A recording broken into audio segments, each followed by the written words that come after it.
On ne cherche pas la vie dans les yeux des autres. Donc les autres, ils te regardent parce qu'aujourd'hui, tu es comme un petit bijou qui brille. Ils ont envie d'approcher pour regarder. Mais n'oublie pas que même quand le petit bijou, il ne brille plus, ça reste un bijou. J'ai une association, j'essaie de faire plein de choses dans mon village. Oui. Mais la devise de mon association, c'est aidons-les à ne plus avoir besoin de nous. Je n'ai pas envie d'aider quelqu'un toute sa vie. J'ai envie d'aider quelqu'un à prendre son envol, à être libre et digne en comptant après sur lui-même. Même pour mes frères et sœurs, c'est ça. Je mets un projet, tu t'occupes de ton projet, tu réussis pas, c'est ton problème. Je t'ai donné l'occasion. Donc moi, ça c'est mon job pour eux. Et pour la communauté du Sénégal ou des gens que je peux aider, c'est ma démarche. Si quelqu'un compte sur moi pour vivre 30 ans, il va finir par manger des pierres. Parce que je ne comprendrai pas qu'il compte seulement sur mon effort pour assumer son existence. Parce que moi, je n'ai pas eu sur qui compter pour assumer. Donc, je pense que la façon de respecter quelqu'un, ce n'est pas toujours l'assistance. C'est l'aider à pouvoir être autonome, totalement libre. Je ne veux pas quelqu'un qui va passer sa vie à me dire merci. Je veux quelqu'un qui puisse me dire peut-être merci une fois parce que j'ai bien aidé et la personne est totalement libre après pour voir le résultat de ses efforts et dignement. Vous savez, si vous donnez à quelqu'un 1 kilo de riz tous les jours, vous ne réglez pas ses problèmes. C'est 1 kilo de riz tous les jours, il mange tous les jours et demain il a le même problème. Donc, moi j'étais au collège et sa maison c'était à côté du collège. J'ai une histoire vraie, la mognante de l'écolière. Et je suis allée encore, je l'ai vue en 95, elle était encore vendeuse de cacahuètes. Mais maintenant, je n'ai pas osé retourner parce qu'elle était très vieille à l'époque et malade. Je pense qu'elle n'est peut-être plus de ce monde, mais je n'ai pas envie de le savoir. Je ne veux pas qu'on me le confirme. C'est-à-dire, dans ma tête, elle est là. Et cette femme, elle mendiait, elle était lépreuse, elle avait l'autre main comme ça, puis elle était là avec une main, et on lui donnait des choses ridicules. Les gens, ils vont donner ça de riz, ou de mille, ou un petit bout de poisson séché. Ça sauve qui ça? Mais il vaut mieux ne pas le prendre et mourir aujourd'hui. Parce que quand on le prend, demain on sera encore obligé de le demander. Si je sais que je n'aurai pas de quoi manger d'ici 1 an et qu'il faudra toujours que je demande, je préfère mourir de faim cette semaine. Comme ça, je n'aurai pas à demander pendant 1 an. C'est une douleur à moi.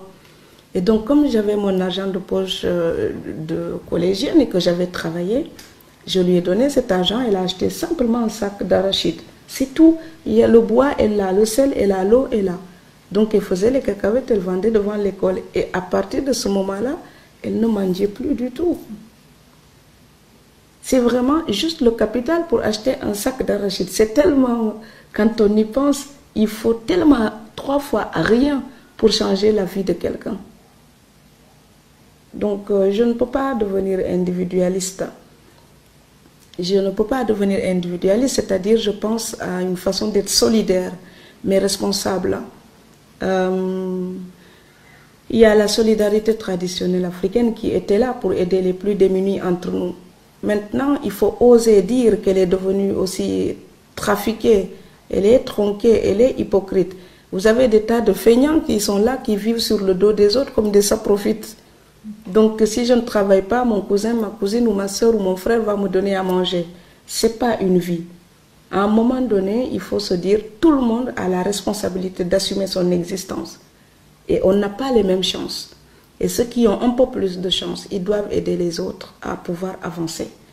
Mais les autres, ils ne doivent pas croiser les bras et dire quelqu'un d'autre va me nourrir tout le temps. Il faut que l'Afrique perde aussi ça. Autant l'Occident est trop égoïste, autant l'Afrique est tellement partageuse qu'elle rend les gens irresponsables.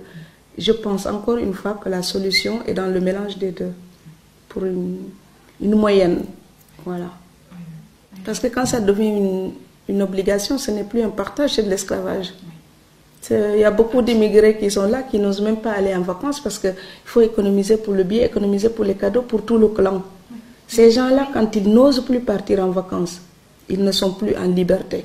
Ils sont pris en otage par un système traditionnel qui fait d'eux des esclaves, qui produisent pour entretenir des gens qui vivent psychologiquement mieux qu'eux. Donc, à un moment donné, il faut aussi que l'immigré soit conscient qu'il est devenu un instrument d'une tradition qui est falsifiée, qui est modernisée pour devenir profiteuse et capitaliste. Cette tradition qui était sociale et humaine, elle se tourne vers le capitalisme. Donc on profite de l'autre pour mieux garder le peu de choses qu'on a. L'immigré ne doit pas accepter ça. D'une manière complètement philosophique, c'est difficile de vivre quand on pleure parce que le compte bancaire, il ne suffit pas pour sucrer une vie. Là, on se rend compte que le véritable problème de l'être humain, il y a le matériel certainement, mais le plus grave, ce n'est pas ça.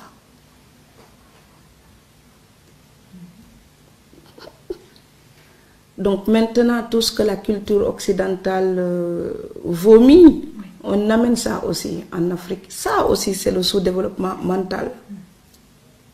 Et ça, c'est le plus grave.